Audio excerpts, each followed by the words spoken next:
शायद आपको इस बात पर यकीन न हो, इसलिए इस तस्वीर में आप जिस बच्चे को धीरे धीरे भूख की वजह से मरता हुआ देख रहे हैं, और इस तस्वीर में जो इस बच्चे के पीछे गिद्ध बैठा हुआ है, वो इस इंतजार में है कि कब ये मरे तब मैं इसे अपना भोजन बनाऊं। और इस तस्वीर को इस इंसान ने खींचा था, लेकिन इसी इंसान की मौत का राज भी इसी तस्वीर में छिपा हुआ है। तो आइए जानते हैं इस तस्वीर के पीछे की कहानी बहुत ही छोटे वीडियो में। अब आप जिस आदमी को देख रहे हैं, इसी फोटोग्राफर ने इस तस्वीर को खींचा था, जिसका नाम था केविन कार्टर। सबसे पहले 2 लाइन में इस आदमी के बारे में जान लेते हैं, फिर आपको आगे की कहानी बताता हूँ। ये आदमी एक पत्रकार था, एक फोटोग्राफर था जो फोटोज खींचता था और न्यूज एजेंसीज को देता था, बाद में वो न्यूज वगैरह में आती थी। तो अब बात करते हैं साल 1993 की, जब ये photographer Kevin Carter South Africa में था, और वहाँ पर इस फोटोग्राफर ने देखा कि एक बच्चा भूख की वजह से तड़प रहा है और धीरे धीरे बिल्कुल जमीन में गिरता चला जा रहा है, और उसके पीछे एक गिद्ध बैठा है जो इंतजार कर रहा है कि कब ये बच्चा इस धरती से ऊपर जाए और मैं इसका भोजन बनाऊं। ये फोटोग्राफर करीबन 15 से 20 मिनट तक उसी जगह पर रुका रहा, ये देखने के लिए कि ये गिद्ध कब वहां से उड़ेगा। लेकिन इस फोटोग्राफर के 15-20 मिनट रुकने तक ये गिद्ध वहां से उड़ा ही नहीं, और उसके बाद इस फोटोग्राफर ने इस तस्वीर को खींचा और वहां से चला गया। और अगली सुबह ये तस्वीर हर न्यूज़पेपर में छपती है और हर घर में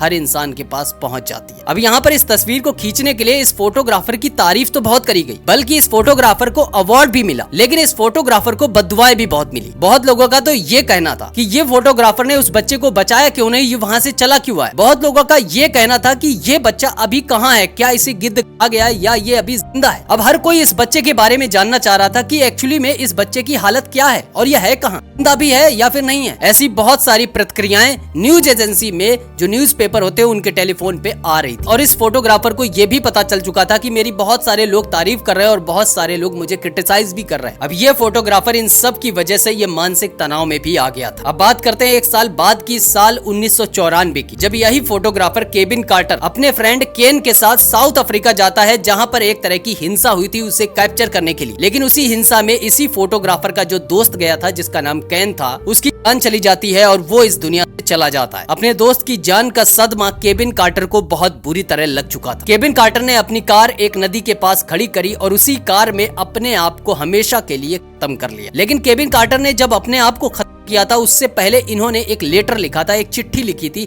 जो कि मैं आपको बताता हूँ। इन्होंने उस लेटर में लिखा कि मैं सभी से माफी मांगता हूँ, मेरा दोस्त इस दुनिया से जा चुका है, मैं उसका गम बर्दाश्त नहीं कर पा रहा हूँ। पैसे नहीं है बच्चों की फीस जमा करने के लिए, पैसे नहीं है रेंट भरने के लिए, मेरे चारों तरफ रोते बिलखते लोग दिख रहे हैं, मेरे चारों तरफ उस बच्चे की याद आ रही है। और आखिरी बातें वो यही चिट्ठी में लिखकर इस दुनिया से चले गए। अब आपको बताता हूँ इस तस्वीर में जो ये बच्चा है, इसका क्या हुआ अब बताता हूँ। काफी साल बाद ये पता चला, जो वो तस्वीर में बच्चा अभी आपने देखा, कि वो बच्चा भूखमरी से नहीं मरा था, बल्कि वो 2008 तक जिंदा रहा, और 2008 में उसे फीवर आ गया था, बुखार आ गया था, जिसकी वजह से उसकी जान चली गई थी। तो ये थी केविन कार्टर और इस तस्वीर की कहानी। अब आप क्या कहना चाहते हो इस पूरी घटना के ऊपर, इस तस्वीर के ऊपर और केविन कार्टर के लिए कमेंट सेक्शन में जरूर बताएं। और आपको ये स्टोरी पसंद आई हो तो इसे शेयर जरूर करना, और अभी तक लाइक नहीं ठोका है तो एक लाइक जरूर ठोकना। और मैं मिलता हूँ आपको एक नई कहानी के साथ, तब तक के लिए आप अपना ध्यान रखिए।